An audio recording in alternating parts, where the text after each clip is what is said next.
¿Qué es en sí la disidencia o quién es en sí un disidente? Bueno, para que entendamos un poco la definición de disidencia, es básicamente alguien que se opone a un sistema establecido cuando éste se ha corrompido.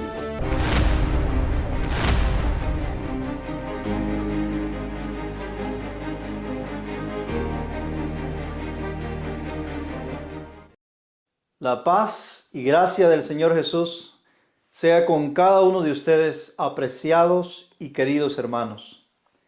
Gracias por permitirme llegar a ustedes en esta ocasión a través de un estudio más de la palabra de Dios. Hoy vamos a hablar de disidencia, es decir, es una palabra muy popular que hoy en día la escuchamos muy a menudo dentro de nuestra querida iglesia, disidencia. ¿Qué es en sí la disidencia o quién es en sí un disidente? Bueno, para que entendamos un poco la definición de disidencia, es básicamente alguien que se opone a un sistema establecido cuando éste se ha corrompido. Ese es un disidente genuino, porque hay disidentes falsos, disidentes que hacen disidencia porque tienen intereses personales en provocar una fracturación dentro del pueblo, especialmente porque quizás no quieren someterse a los líderes, a sus dirigentes, aun cuando los dirigentes están haciendo las cosas correctas, y están buscando poder, están buscando fama y están buscando controlar la conciencia y la mente de las personas. Esta es una disidencia mala, maligna. Es la misma disidencia de Satanás cuando se rebeló en el cielo contra el gobierno de Dios porque tenía otro propósito interno, un propósito de controlar a la creación de Dios, de controlar a los seres creados y de ocupar el lugar de Dios. Era más bien una disidencia basada en una sed de poder. Pero la disidencia genuina no busca poder. La disidencia genuina anda buscando restablecer el orden correcto de X sistema, X o determinado sistema previamente establecido. Y hoy vamos a estudiar básicamente en sí la disidencia. Vamos a ver 15 puntos donde identificamos las señales de un disidente correcto. Y para poder ver estas señales bajo la perspectiva de una disidencia correcta, vamos a tomar como referencia al mayor disidente de toda la historia. Es Jesús. Jesús es el mayor disidente de toda la historia, porque Él viene a un mundo controlado por Satanás. Nace en una iglesia controlada por Satanás. Eso lo dijo Jesús en el libro de San Juan capítulo 8 versículo 44. Les dijo Jesús a los fariseos, a los judíos, a los escribas: vosotros sois hijos de vuestro padre el diablo, porque la obra de vuestro padre queréis hacer. Él es homicida desde el principio. Esto lo dice porque ellos lo intentaban matar a él. Es decir, Jesús nace en una iglesia controlada por el enemigo y era tiempo de restablecer el orden. Pero para eso tenía que afrontar todo un sistema previamente establecido. Así es que vamos a analizar 15 puntos de la disidencia de Cristo sobre el sistema y los líderes de su tiempo. Así es que hoy vamos a ver la disidencia verdadera, porque hay una falsa, pero hoy vamos a ver la disidencia verdadera, la que es provocada por Dios. ¿Sí? Aunque tú te parezca extraño, raro, Dios también provoca disidencia en el gobierno de Satanás. Es decir, cuando Satanás tiene controlado a un determinado grupo o pueblo, Dios provoca una disidencia sobre aquellos que son fieles, los levanta para que puedan despertar a otros y puedan salir de ese engaño. Como ya hemos visto, Jesús no vino a encajar, queridos hermanos, en el sistema religioso de su tiempo o en el sistema político que imperaba en ese momento, sino vino a desafiarlo y también a transformarlo. El problema es que esto equivaldría a afrontar todo un sistema previamente establecido creado por los hombres. Y ojo, creado por los hombres a base de principios sagrados que se habían dado en la misma ley de Dios. Así es de que Jesús, como vamos a ver en todos estos puntos que vamos a tratar, vamos a descubrir que Jesús al final no fue crucificado por ser un hombre bueno, sino por ser un disidente incómodo en la historia. Sí, hemos escuchado bien. Jesús fue el mayor disidente, mis queridos hermanos, en la historia. No se alineó con los líderes religiosos, no se sometió al poder político, no buscó encajar con las tradiciones del momento. Al contrario, la Escritura nos dice que denunció la hipocresía de los dirigentes, desenmascaró sus intereses económicos y desafió las costumbres que todos consideraban intocables. Afrontó también las falsas interpretaciones de la ley de Dios y de los principios fundamentales que Dios había establecido en el pasado. Es decir, prácticamente Jesús afrontó todo un monstruo de sistema, una conferencia general controlada por Satanás en ese momento de la historia. Porque eso era el Sanedrín, era lo que ahora le llamaríamos la conferencia general, con todos sus séquitos de ministros alrededor de todo el pueblo, gobernando y controlando las mentes y los pensamientos del pueblo de Dios. Jesús afronta a un pueblo que carecía de libertad de conciencia. ¿Por qué razón?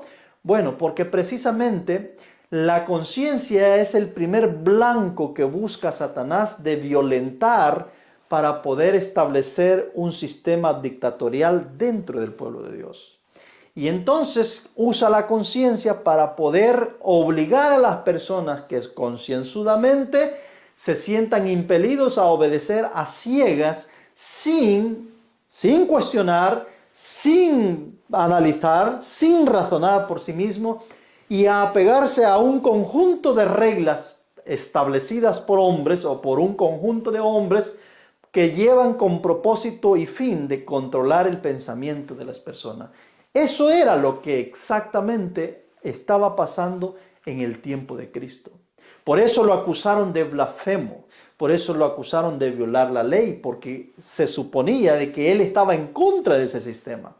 De estar endemoniado incluso lo acusaron y de engañar al pueblo, de un engañador. Jesús, como vemos en la historia de los evangelios, fue perseguido. Y no fue perseguido porque predicaba el amor. Eso no, porque eso es bueno. Es decir, a todo mundo le gusta. Nadie se enojaba porque sanaba a un enfermo, porque levantaba a un paralítico. Fue perseguido simplemente porque el amor verdadero que él profesaba desenmascaraba todo un sistema corrupto que estaba controlando las conciencias de las personas. Hoy en este estudio quiero mostrarte por qué Cristo fue el gran disidente y por qué seguirlo ahora significa ir en contra de la corriente, ir en contra de todo pronóstico, aun cuando esto mismo sabemos que incomoda a los poderosos de nuestra época, es decir, a aquellos que están gobernando sobre el pueblo hoy en día. Vamos a ver que Cristo fue muy categórico al momento de desenmascarar este sistema de engaño que estaba imperando sobre los corazones del pueblo de Dios. Pero algo curioso ocurrió en el ministerio de Cristo. Si tú vas y analizas los evangelios, vas a darte cuenta que el pueblo común amaba a Jesús. Si en realidad los líderes no hubiesen existido, quizás el pueblo común hubiese terminado aceptando a Jesús por la obra que Jesús hacía. Pero el gran problema, como siempre suele ser en todos los tiempos, el gran problema eran los líderes religiosos. Espantados, con miedo de perder su influencia, su poder y su autoridad sobre el pueblo, empedernidamente emprendieron una guerra contra Jesús, aún hasta llevarlo a la misma muerte. Por eso es que vemos que Jesús no escatimó bajo ningún momento a afrontar de frente este gran problema que estaba azotando al pueblo de Dios de la época. Un control férreo donde ya no había libertad de conciencia, ni libertad de expresión. El individuo estaba condenado a seguir un conjunto de reglas a costa de que si no las seguía era expulsado del pueblo y probablemente apedreado por el mismo pueblo. Recordemos también que Cristo, cuando se presenta ante el pueblo de Israel, se encuentra con un pueblo fragmentado en diferentes filosofías teológicas de la época. Estaban los saduceos por un lado, que no creían en la resurrección. Estaban los fariseos por el otro lado, que eran estrictos, aparentemente obedecedores de la ley. Por el otro lado tenemos a los escribas, por el otro lado tendremos a los celotes, grupos de guerrilleros que creían que a través de la violencia podían llegar a conquistar, a ser independientes y hacer un reino en esta tierra. Tenemos por el otro lado a los herodianos, que estos creían que más bien que a través de la política ellos podrían llegar a ser independientes como reino. Así es de que todos estos sistemas promovían formalismo, tradiciones humanas, sistemas políticos por encima de la palabra de Dios. Todo esto era el gran monstruo al cual Jesús tenía que hacerle frente en el tiempo de él. Esto sin contar al imperio romano. Así de que entre todo este gran alboroto, este pueblo fragmentado con diferentes ideas y especulaciones entre ellos, aparece la voz independiente de Cristo, sin pertenecer a ninguna de estas facciones religiosas o políticas. Ahora aparece como un nuevo maestro en Israel. Y así es de que inmediatamente los escribas, los líderes del pueblo, levantaron sus antenas. Se dieron cuenta que tenían un oponente y este no era un oponente igual al resto de los oponentes, al resto de los hombres subversivos que se habían levantado o los otros disidentes, porque habían habido otros disidentes que se habían levantado contra el sistema de la época de Cristo. Dice el libro del deseado de toda la gente en la página 563, dice la inspiración: la gente estaba esclavizada por su actitud reverente hacia la tradición y por su fe ciega en un sacerdocio corrompido. Cristo debía romper esas cadenas. El carácter de los sacerdotes, gobernantes y fariseos debía ser expuesto plenamente, queridos. Hemos oído quizás muchas veces, no, es que los líderes los ha puesto Dios. Es verdad, los líderes los ha puesto Dios. Pero el hecho que Dios los haya puesto no lo obliga a usted a obedecer a la ciega cuando ellos están caminando por caminos extraviados. Es decir, Dios nos exige obedecer a nuestros líderes cuando ellos están caminando en el temor de Dios. Pero cuando ellos están yendo por el camino equivocado, Dios exige de nosotros nuestra lealtad primeramente a Él y luego a los dirigentes humanos. Y eso fue lo que no les agradó a los escribas y a los fariseos, porque Cristo venía a romper cadenas que habían esclavizado a todo un pueblo con su conciencia sometida. Le habían hecho creer al pueblo que era libre, pero en realidad era esclavo de sus propias conciencias. Y estas conciencias eran alimentadas con falsas e ilusorias o teorías impuestas para que ellos obedecieran a las ciegas sin razonar en algún momento. Así de que Jesús empieza por ahí, empieza destruyendo todas estas tradiciones. Y vamos a la primera cosa que Jesús hace, en el primer punto de este disidente de la historia. En el libro de Mateos, capítulo 15, versículos 3 y 9, yo no voy a ir leyendo los versículos porque nos van a comer mucho tiempo. Usted puede leerlo. Dice, en resumen, esos versículos, que Jesús atacó las tradiciones y las doctrinas y mandamientos de hombre que estos hombres o líderes habían impuesto al pueblo.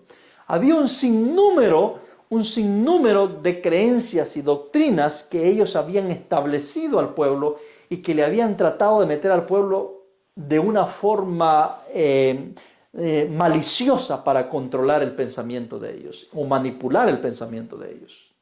Por eso es que en el libro de Mateos capítulo 5, versículo 43 y versos 44, Jesús, por ejemplo, les dice: oísteis que fue dicho, amarás a tu prójimo y aborrecerás a tu enemigo.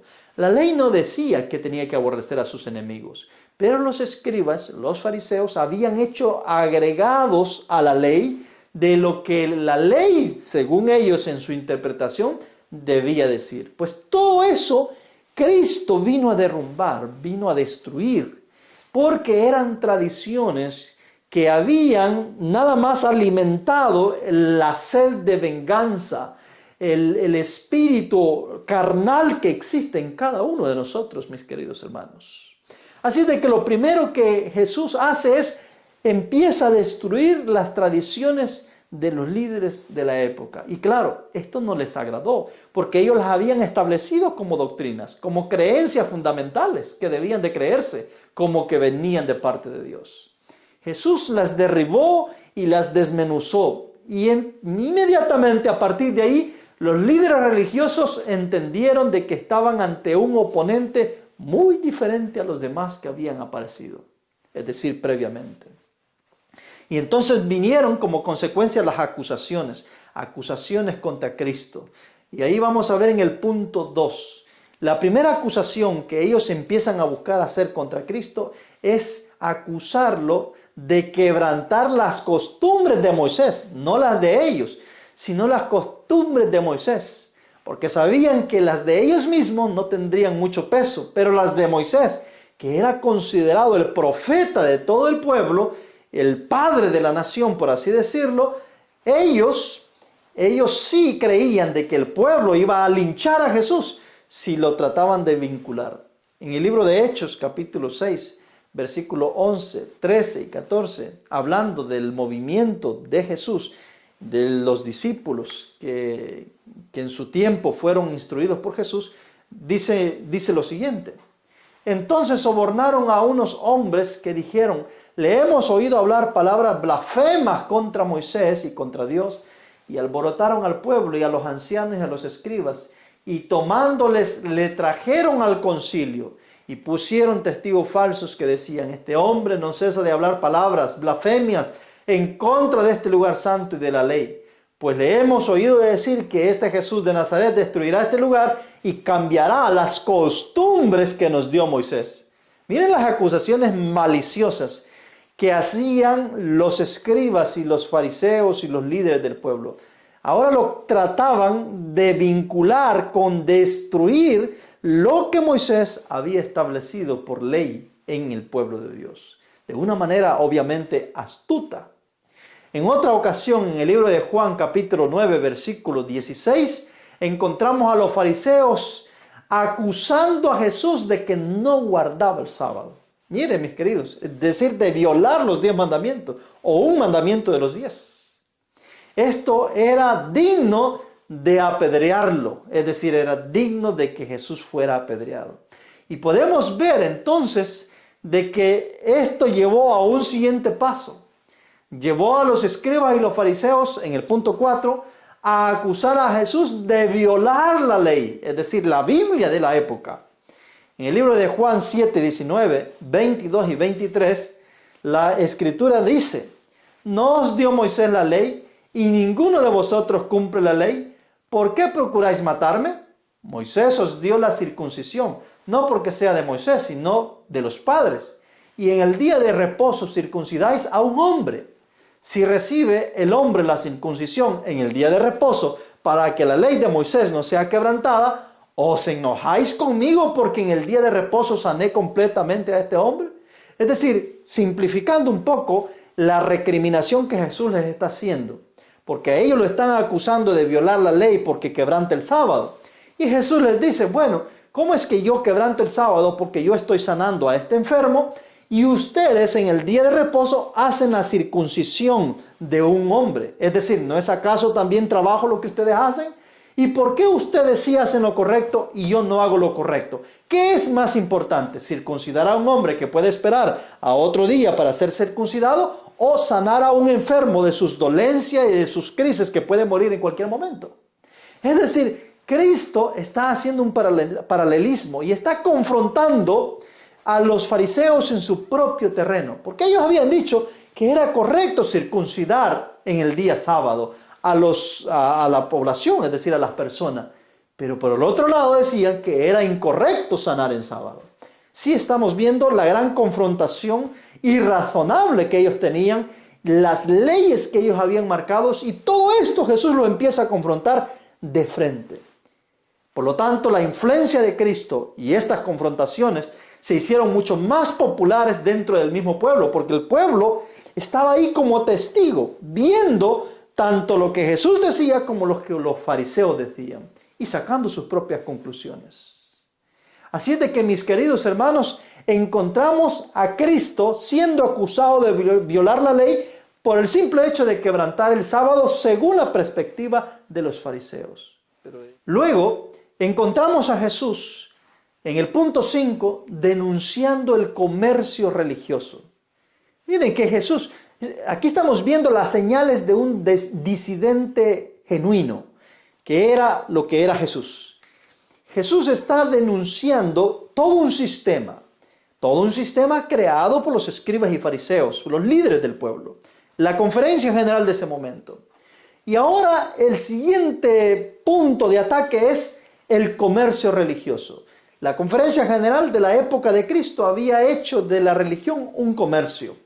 Y entonces este Sanedrín, que había vendido al pueblo el pensamiento o la regla o la verdad o la doctrina de que era imprescindible de que en el templo se comprara el cordero para ser sacrificado. ¿Cuál era la excusa? Bueno, la excusa era de que el cordero que se compraba en el templo cumplía todos los reglamentos de la ley de Moisés, era cuidado correctamente como tenía que ser cuidado durante su primer año de vida y recibía las necesidades que este cordero necesitaba para poder estar sin mácula, perfecto el día de su sacrificio.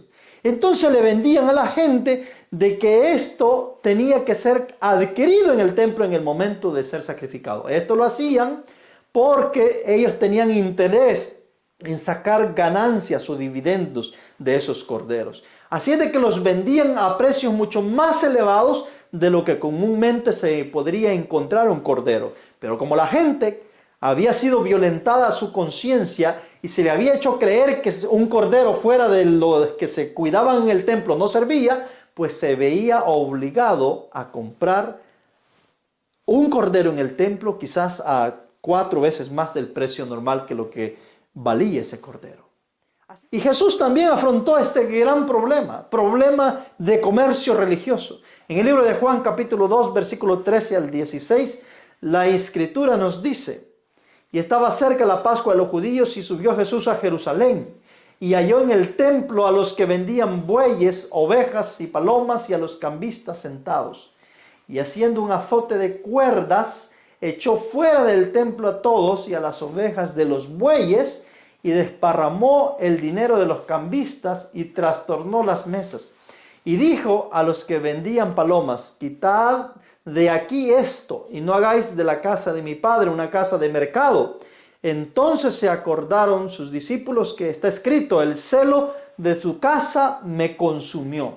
Fíjense que en esta lectura que hemos leído, ahí vemos comerciantes vendiendo becerros, vendiendo ovejas, vendiendo bueyes, vendiendo palomas, y también vemos ahí a cambistas. Y usted dirá: ¿y qué hacían estos cambistas? Porque los cambistas están en contexto de cambiar dinero. Bueno, resulta que el templo tenía su propio dinero. Y para poder comerciar lo que se vendía en el templo, todos los israelitas tenían que venir y cambiar el dinero común por el dinero del templo. Y entonces, en el cambio que hacían del dinero común al dinero del templo, ahí los cambistas se lucraban y sustraían grandes cantidades porque los cambiaban arbitrariamente, a la manera y a la forma que ellos querían. Obviamente, todo esto en plena conciencia y aprobación de los líderes del templo. Entonces podemos ver que Jesús afrontó también este problema que estaba auspiciado, es decir, estaba promovido por la Asociación General de ese momento. Al punto que debido a todas estas grandes oposiciones de parte de Cristo, los líderes del Sanedrín titularon o identificaron al gremio de Cristo, al grupo de Cristo, como una secta. Mire lo que dice el libro de Hechos, capítulo 24, versículo 5. Hemos hallado que este hombre, Pablo, es una plaga, promotor de sediciones entre todos los judíos por todo el mundo y cabecilla de la secta de los nazarenos. ¿Cómo acusaban a Pablo? Lo acusaban de sedicioso. Y sabe que sedicioso no es un buen término, es decir, no es que se están refiriendo a una persona, no, a una persona común, pacífica, no. Lo acusaban de ser una persona violenta, revoltosa, que hacía revueltas entre el pueblo, es decir, una persona criminal, y cabecilla, dice, de la secta de los nazarenos.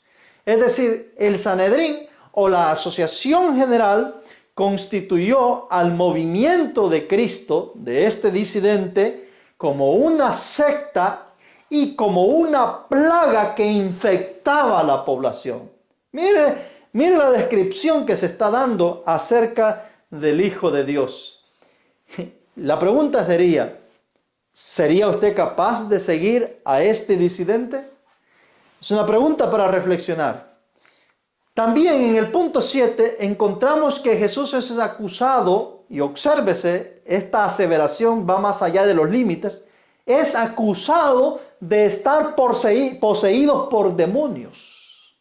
Hermanos, el diablo había llegado lejos con el pueblo judío y con sus líderes, al punto de acusar al mismo Hijo de Dios como un endemoniado, poseído por los demonios de Satanás. Eso lo podemos ver en Juan 10:20. Dice, y muchos decían, demonios tiene y está fuera de sí. ¿Por qué le oís? Eso es lo que decían los escribas y los fariseos. Este hombre tiene demonios. ¿Por qué le escucháis? ¿Por qué le prestáis atención a su doctrina? Dice en el Mateo 12:24, mas los fariseos al oírlo decían, este no echa fuera los demonios, sino por Belcebú, príncipe de los demonios, es decir, por el mismo diablo. O sea, Jesús fue acusado, hermanos queridos, demonizado en todos los sentidos. No era fácil seguir a Jesús en ese momento, especialmente cuando lo que aseveraban venía de los labios de la conferencia general de ese momento, de los líderes de la conferencia general, de los líderes del pueblo de Dios en ese momento. Dice también en el punto 8 que Jesús era acusado de engañar al pueblo y a consecuencia de eso lo maldicen. En el libro de Juan 7:12 dice la inspiración, y había gran murmuración acerca de él entre el pueblo, porque unos decían, es bueno, y otros decían, no, sino que engaña al pueblo. Oiga, hermanos queridos, es decir, acusaban a Cristo de engañador. Juan 7:47 y 49. Entonces los fariseos le respondieron, ¿también vosotros habéis sido engañados? ¿Acaso ha creído en él alguno de los príncipes o de los fariseos? Pero esta gente que no sabe la ley, maldita es. Es decir, los que dicen que esta gente que no sabe la ley, maldita es, eran los fariseos. Es decir, ellos acusaban a la gente que era maldita, al mismo Jesús que era maldito, porque no conocía la ley. Por eso lo acusaban de quebrantar la ley. Lo acusaban de quebrantar las leyes de Dios. Así es de que, mis queridos hermanos, estamos viendo cómo fue recibido Jesús. Jesús era visto, recibido como un disidente, como un hereje, como un revoltoso, como un sedicioso, como una secta, o el líder o el cabecilla de una secta. Es decir, todos estos títulos o derivaciones de lo que ellos decían que Jesús era, identificaba a Cristo como lo peor de lo peor. Es decir, identificaba a un Cristo que realmente el que creyera en Él es porque necesitaría tener mucha fe. Necesitaría tener mucha fe, mis queridos hermanos. Y aún así, a esto agreguémosle las confrontaciones que Jesús hizo directamente con los líderes de la conferencia general de ese momento. En el libro de Mateo capítulo 23, que yo les recomiendo, lean todo el capítulo completo. En el libro de Mateo capítulo 23, versículos 6 y 7 y 12, dice la inspiración cuando confronta el orgullo espiritual de estos líderes. Y aman los primeros asientos en las cenas de las primeras sillas en las sinagogas y en las salutaciones de la plaza y ser llamados por los hombres rabí, rabí. Porque el que se enaltece será humillado y el que se humilla será enaltecido. Es decir, Jesús confrontaba el orgullo espiritual de estos líderes. Un orgullo frenético que hacía cautiva a las personas a obedecerles de una forma ciega y absurda, aun cuando estaban haciendo una diversidad de actos corruptos en la vida secreta de ellos. En su momento también Jesús, hablando de este orgullo espiritual, los llamó hipócritas. ¿Por qué les llama hipócritas? Mire lo que dice Mateo 23:5. Y cuando ores no seas como los hipócritas, porque ellos aman orar en pie en las sinagogas y en las esquinas de las calles, para ser visto de los hombres. De cierto digo que ya tienen su recompensa.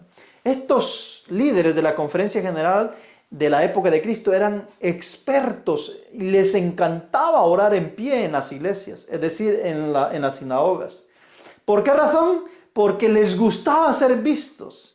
Es decir, orar de esa forma era una manera de poder enseñorearse del pueblo y a la misma vez de no someterse a la autoridad de Dios. Porque eso es lo que significa orar en pie, queridos.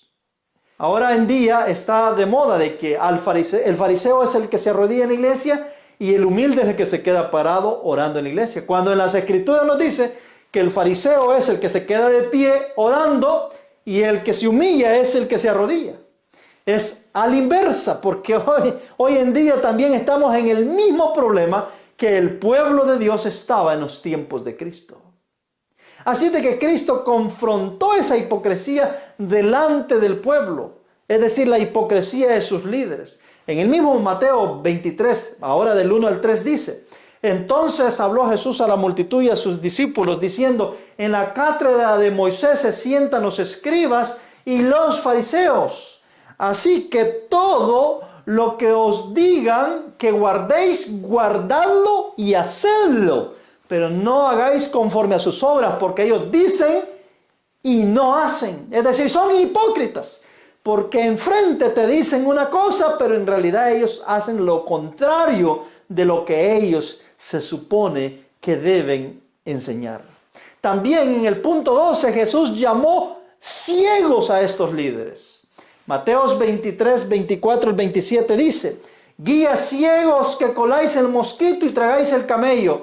Ay de vosotros, escribas y fariseos hipócritas, porque limpiáis lo de afuera del vaso y del plato, pero por dentro estáis llenos de robo y de desenfreno. Fariseo ciego, limpia primero lo de adentro del vaso y del plato, para que también lo de afuera sea limpio. Ay de vosotros, escribas y fariseos hipócritas, porque sois semejantes a sepulcros blanqueados que por fuera a la verdad se muestran hermosos, pero por dentro está lleno de huesos de muertos y de toda inmundicia. Hermanos, solo en estos versículos podemos contabilizar alrededor de 3 veces o 2 veces cuando Jesús les llamó hipócritas a los líderes de la conferencia general de ese momento. Ciegos, queriendo conducir al pueblo cuando ni ellos mismos pueden ver el camino correcto. Eso es lo que le llamó.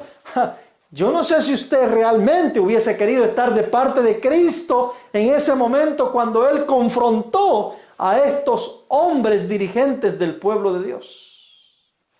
Te lanzo un desafío. Busca en el capítulo 23 de San Mateo ¿Cuántas veces Jesús usa la palabra hipócrita? Y me lo dejas en los comentarios. ¿Cuántas veces encuentras la palabra hipócrita? Míralo, porque el capítulo 23 básicamente describe la condición literal que realmente vivían los líderes del tiempo de Cristo. Esto es terrible, mis queridos hermanos. Es terrible, horroroso. Cómo este maestro con una voz solitaria reprendía a los escribas y a los fariseos. Este disidente, este hereje, reprendía a los escribas y fariseos de su tiempo. En el capítulo 23 siempre, pero ahora en el versículo 33 y 34, mire cómo les llama Jesús. Serpientes, generación de víbora, ¿cómo escaparéis de la condenación del infierno? Por tanto, aquí os envío profetas, sabios y escribas, y de ellos a unos mataréis y crucificaréis, y a algunos azotaréis en vuestras sinagogas, y perseguiréis en ciudad de ciudad en ciudad. Es decir, Jesús les dice, ustedes son serpientes. Prácticamente les está diciendo, ustedes son el diablo, porque la serpiente es el diablo. Generación de víboras que pican sigilosamente, muerden sigilosamente el calcañar de las personas. En Juan capítulo 8, versículo 44, les dice, vosotros sois hijos de vuestro padre el diablo y los deseos de vuestro padre queréis hacer. Hermanos, yo no sé si usted realmente está entendiendo la forma como Jesús confrontó a los líderes de la época. O sea, podríamos decir o pensar que con justa razón Jesús era considerado un disidente o el mayor disidente de la época. Y como todo disidente tiene un fin, un resultado. En el caso de Cristo era muerte. Hoy, como Dios por su misericordia no permite que haya muerte, ahora lo que hacen es desfraternizarte de la iglesia, echarte de la iglesia. Eso es lo que hace el típico servidor de Satanás. Eso es lo que hace la típica serpiente, porque no le gusta que confronten su realidad y su condición en la cual están. Mis queridos hermanos, ¿usted cree que el mensaje de Cristo era popular? No, el mensaje de Cristo no era popular. ¿Usted cree que cualquier judío estaría dispuesto a seguir a Jesús? No, sabían de que al seguir a Jesús se echaban encima toda la conferencia general, iban a ser expulsados. En el libro de Juan está la historia, si no más recuerdo, Juan 9, está la historia de un pobre ciego que dice que fue sanado. Los discípulos le preguntaron, ¿y por qué está ciego? ¿Es porque los padres pecaron o qué pasó? Y Jesús les dice, aquí nadie pecó, es para que la gloria de Dios se revele y se manifieste.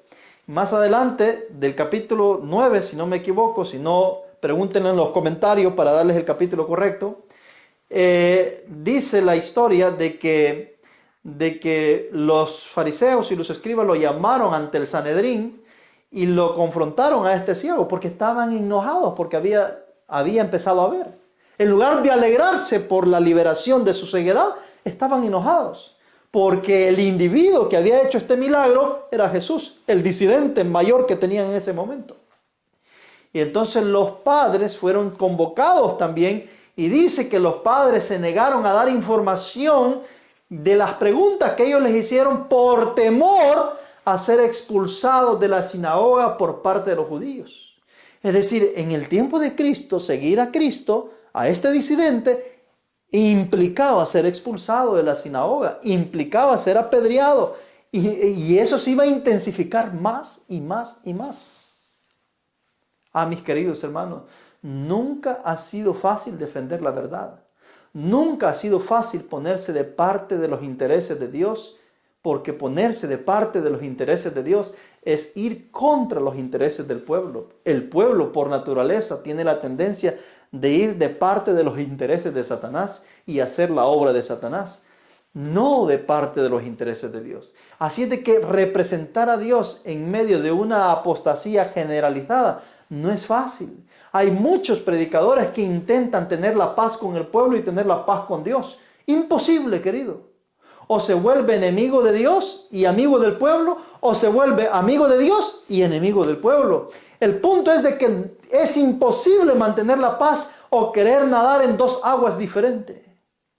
Todo aquel verdadero hijo de Dios que quiera ponerse de parte de Dios enfrentará todo un sistema, enfrentará todo un pueblo con sus líderes que no estarán dispuestos a ceder sus corazones a la influencia del Espíritu de Dios. Mateos capítulo 23, versos 14, en el punto 14, leemos de que confrontó también Jesús el abuso económico de los líderes sobre el pueblo desfavorecido. La ley de Moisés contemplaba que todas las viudas tenían que ser cuidadas por el pueblo o las personas desfavorecidas que no tenían nadie que las socorriera. Y para esto Moisés había establecido, o Dios a través de Moisés, había establecido un segundo diezmo. Y este segundo diezmo, dice la inspiración que está en Deuteronomio, este segundo diezmo se usaba específicamente para ayudar a los desfavorecidos del pueblo y para darles la oportunidad a ellos de subsistir.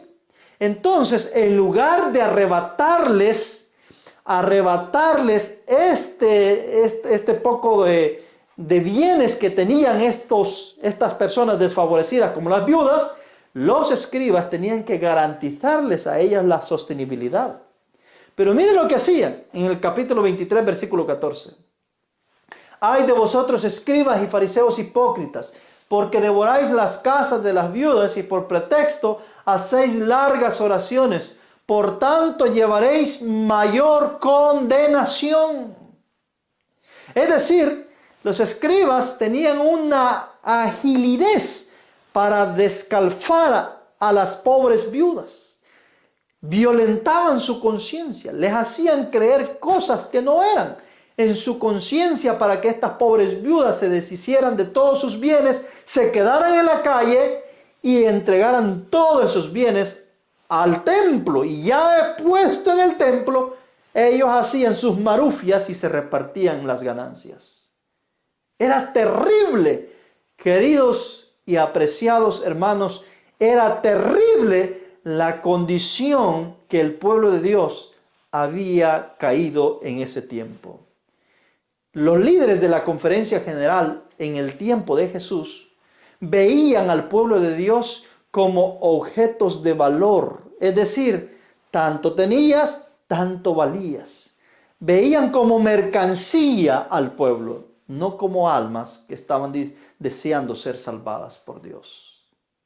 Y el punto número 15 nos dice que Jesús confrontó la obra misionera por intereses económicos que hacían los líderes del pueblo de Israel. Eso está en Mateos 23, 15 y 16 al 17. Miren lo que dice. Ay de vosotros, escribas y fariseos hipócritas, porque recorréis mar y tierra para ser un prosélito. Y una vez hecho lo hacéis 2 veces más hijo del infierno que vosotros. Ay de vosotros, guías ciegos, que decís, si alguno jura por el templo no es nada, pero si alguno jura por el oro del templo es deudor. Insensatos y ciegos, porque ¿cuál es mayor, el oro o el templo que santifica el oro?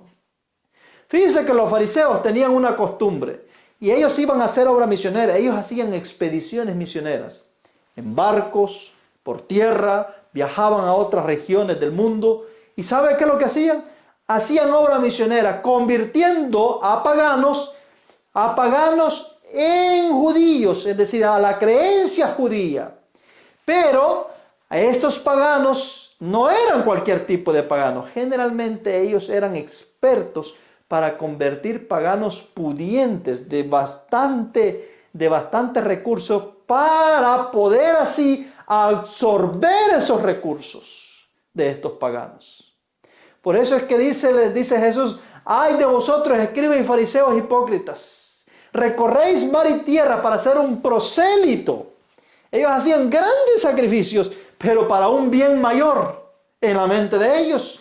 recorrían mar y tierra con la intención de convertir paganos y así estos paganos pudiesen traer dinero al templo. Ah, mis queridos, ir en contra de todo este sistema monstruoso que se había levantado entre el pueblo requería realmente firmeza, un espíritu totalmente entregado en los brazos de Dios. Ahora la pregunta es, ¿qué de nosotros? ¿Cuál es nuestra condición de nosotros hoy? Fíjense que el deseado de toda la gente en la página 570 dice: muchos siguen en las huellas de los fariseos, reverencian a aquellos que murieron por su fe, se admiran de la ceguera de los judíos al rechazar a Cristo, declaran: si hubiésemos vivido en su tiempo, hubiéramos recibido gozosamente sus enseñanzas, es decir, las enseñanzas de Cristo. Nunca habríamos participado en la culpa de aquellos que rechazaron al Salvador. Pero cuando la obediencia a Dios requiere abnegación y humillación, estas mismas personas ahogan sus convicciones y se niegan a obedecer. Así manifiestan el mismo espíritu que los fariseos a quienes Cristo condenó. Hoy en día, si usted le pregunta a un creyente de la fe, es decir, a un hermano de nuestra iglesia, y le dice: usted, si estuviera en los tiempos de Cristo, si hubiese puesto de parte de Cristo, hubiese seguido a Cristo, le aseguro que todos le van a decir que sí. Claro, porque es bonito ver la historia 2000 años atrás. Pero cuando la verdad llega a su vida, hoy en este tiempo, la verdad presente, la verdad que Cristo ha enviado para salvarlo a usted, cuando la verdad viene y usted ve que los líderes de la iglesia se oponen a esa verdad, usted ve que los ministros, ancianos y los líderes de la conferencia general se oponen a esa verdad, ¿qué es lo que hace usted? ¿Qué es lo que hago yo? ¿Me pongo de parte de la verdad o me pongo de parte de los líderes religiosos o de la opinión general de la mayoría?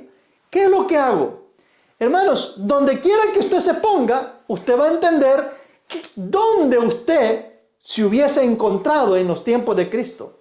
Es decir, si usted se pone de parte de los líderes y de parte de la mayoría solamente porque no quiere defraudarlos, a pesar de que tiene evidencias claras de que eso es la verdad, entonces usted hubiese estado de parte de los escribas y los fariseos en el tiempo de Cristo. Olvídese que hubiese estado de parte de Cristo.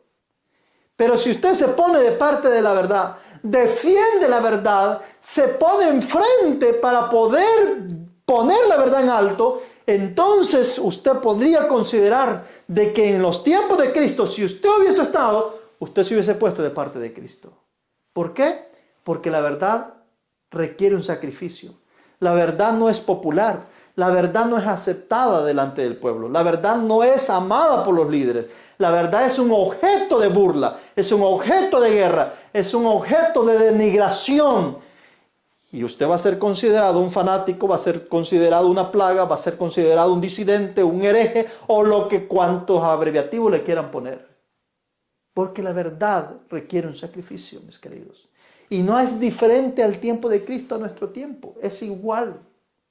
Ponernos en contra de todo un sistema, en contra de toda la opinión de la mayoría, implica, mis queridos hermanos, implica oposición, implica guerra, implica desprecio, implica odio.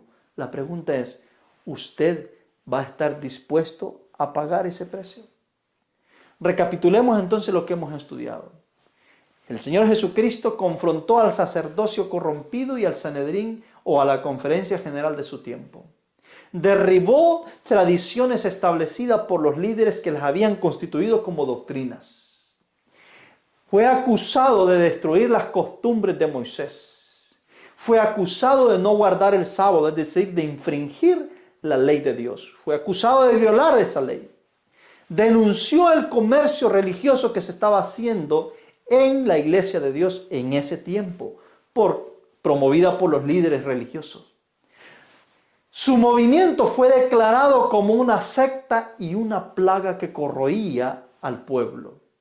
Fue acusado de estar endemoniado. fue acusado de engañar al pueblo, confrontó la hipocresía de los líderes, los llamó hipócritas porque oraban en pie en las sinagogas, confrontó el orgullo de esos líderes de la época, llamó ciegos e hijos del diablo a los líderes de la conferencia general de ese momento, confrontó el abuso económico sobre los desfavorecidos por parte de los líderes, expuso la obra misionera por propósitos económicos para poder convertir paganos con el único fin de sustraerles sus bienes. La pregunta es, ¿le gustaría a usted seguir a alguien así? ¿Le hubiese gustado seguir a una persona con ese historial, con esa conducta, con esa actitud? Reflexione, piense si usted se consideraría un seguidor de Cristo con todo esto que hemos visto que era catalogado Cristo Jesús. Y entonces preguntémonos si realmente entendemos lo que significa realmente ser un disidente genuino. Porque ya hemos visto que hay dos tipos de disidentes, el falso y el genuino. El genuino siempre va buscando exaltar la verdad por sobre todas las cosas. No va en busca de poder, no va en busca de querer controlar la conciencia de las personas, sino que va en busca de exaltar la verdad y poner en alto los intereses de Dios. El disidente falso va en busca de poder, va en busca de gobernar, va en busca de controlar la conciencia de las personas. Va en busca también de repetir exactamente lo que los otros han estado haciendo. Hermanos queridos, la inspiración nos da una advertencia y un consejo muy claro en relación a dónde tiene que estar nuestra lealtad. Leamos el Cristo Triunfante, es un matinal de la hermana White, en la página 305. Mire lo que la inspiración dice. Vemos aquí que los hombres que tienen autoridad no siempre han de ser obedecidos, aun cuando profesen ser maestros de la doctrina bíblica. Hay muchas personas hoy en día que se sienten indignadas y agraviadas de que alguna voz se levante para presentar ideas que difieran de las suyas con respecto a puntos definidos de creencia religiosa. ¿No han defendido ellos por mucho tiempo sus ideas como verdad? Así, los sacerdotes y rabinos razonaban en los días apostólicos. ¿Qué quieren decir estos hombres que no tienen educación? Algunos de ellos meros pescadores, que presentan ideas contrarias a las doctrinas que los sabios sacerdotes y príncipes enseñan al pueblo. No tienen derecho a entrometerse en los principios fundamentales de nuestra fe. Esto es lo que decían los sacerdotes. Esto es lo que decían los rabinos de la época. Hermanos queridos, los líderes del pueblo deben ser obedecidos, sí, todo y cuando estos líderes caminen en obediencia a los principios de Dios. A partir de su extravío, a partir de que estos líderes se aparten del camino correcto, nadie está obligado a obedecerlo. Es más, el que los obedezca sabiendo que van a la deriva, van a pagar el mismo precio que ellos van a pagar por su ceguedad. También en el mismo libro, el Cristo Triunfante, en la página 305. Pero vemos que el Dios del cielo a veces comisiona a los hombres a enseñar aquello que es considerado como contrario a las doctrinas establecidas. Pareciera ser que es contrario porque contradice algunas creencias que las han dado por doctrinas los líderes, debido a que los que una vez eran los depositarios de la verdad se manifestaron infieles a su sagrado cometido. El Señor escogió a otros que habían de recibir los brillantes rayos del sol de justicia y que defenderían verdades que no concordaban con las ideas de los dirigentes religiosos. Y entonces estos conductores, en la ceguera de sus mentes, dan pleno curso a lo que se cree una indignación justa contra los que han puesto a un lado fábulas acariciadas.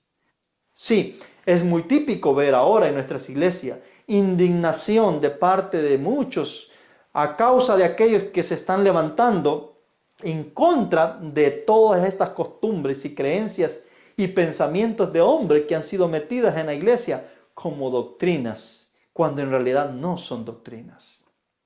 Última cita, en el mismo libro y en la página 305. Pero el Espíritu Santo de tiempo en tiempo revelará la verdad por medio de sus propios agentes escogidos. Ningún hombre, ni siquiera un sacerdote o príncipe o el presidente de la Asociación General, tiene el derecho de decir, usted no dará publicidad a sus opiniones, porque yo no creo en ellas. Ese maravilloso yo puede intentar derribar la enseñanza del Espíritu Santo. Es decir, queridos hermanos, no tiene ningún líder de la iglesia, ni anciano, ni pastor, ni presidente de ninguna conferencia o asociación general. Nadie tiene la autoridad para callarle la boca y expresar lo que usted ha visto y considera que es verdad. El que lo hace se está tomando una atribución que Dios no le ha dado. Se está tomando la atribución de su padre, del diablo, porque el diablo es el que calla la boca. Para callar la boca a muchos los ha matado. Es decir, el único que calla la boca, el único que calla la conciencia es el espíritu de Satanás.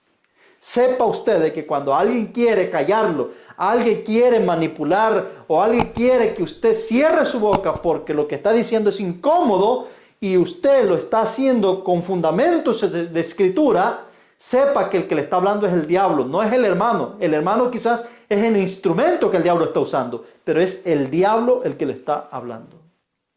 Ahora, esto es en el contexto de un disidente genuino, porque hay disidentes falsos, espurios también.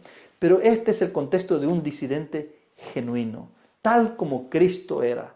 Un disidente genuino. Confrontó todo un sistema y revolucionó todo un pueblo que tenía que llevar la verdad de salvación a la humanidad. Mis queridos hermanos, ¿te han llamado alguna vez disidente? ¿Te has llamado alguna vez hereje? Asegúrate si eres un disidente o eres un hereje genuino, verdadero, que está defendiendo o llevando a cabo una causa justa y noble que el cielo desea que se restaure. Pero preocúpate si te han llamado disidente y eres disidente porque estás queriendo buscar una posición o un poder o autoridad sobre un grupo determinado de personas.